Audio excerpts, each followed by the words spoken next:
Benji's Dream, authored by Cazu, G Williamson, narrated by Colin, Lazzerinii and Cazu.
My name is Benjamin Gulliver Taylor.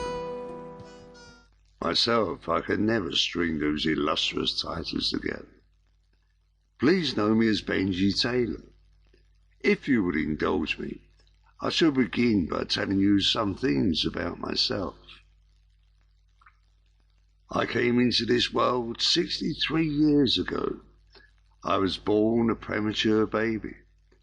My first weeks of life were spent being in an incubator.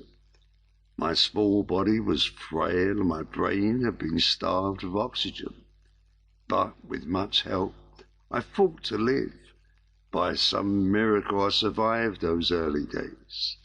And after a few difficult years, my body and mind became functional and healthy.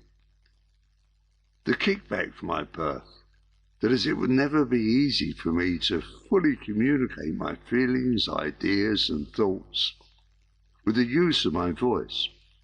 Yes, I stammer and stutter.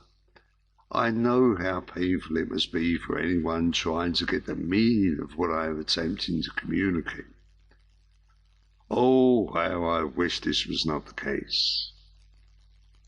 If I could have a wish come true, it would be that other people and family could experience that which I myself do when talking.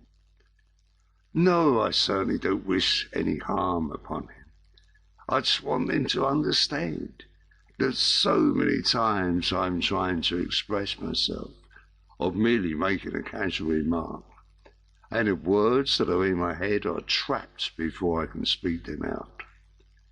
I know that people's intentions are good, but all too often their lack of patience somehow compels them to finish my sentences on my behalf. For the most part, their assumptions are far from what I wanted to say. For a long time in my life, I have felt like an underground river that in secret continues to flow. However, along the trail of life, I have discovered precious gems that make living worthwhile and sometimes wonderful. This is my story, the story of Benjamin Gulliver Taylor. Yes, that's easy for you to say. When I was a child, I lived with my parents in a small house situated within the Thames Valley. A small town not too far from the coast. As a boy back then, I was gratefully aware that my mum and dad loved me hugely. Family and those around me took great care while informing me of their feelings and thoughts. But for myself, such lines of interaction were beyond my ability at that time. Back in those days, the medics understood very little of my condition. May the gods bless the doctors and nurses who had saved my life. But I was cast into a world that was ill-equipped for, and was very much unprepared for me. All that I remember of my early childhood was being showered with love. At that time, I was unaware that I was different from other children. I do remember when the time came that I started my schooling. The educational system was confounded as to where to place me. Sample complete. Ready to continue?